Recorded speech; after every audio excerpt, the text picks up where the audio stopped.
പൈസയൊക്കെ വെറുതെ പാഴാക്കി കളയുന്ന ആൾക്കാരെ കാണേണ്ട വീഡിയോ കാണിട്ട ഇഷ്ടപ്പെട്ട നോട്ട് പോയി അത് പൊക്കോട്ടെ, നമുക്ക് സമയമില്ല, വേഗം പോണം.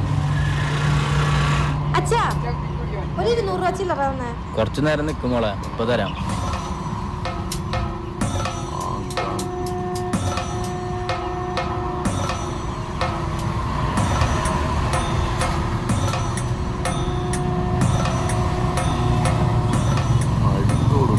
എത്രയായി ചേട്ടാ? 100 രൂപ.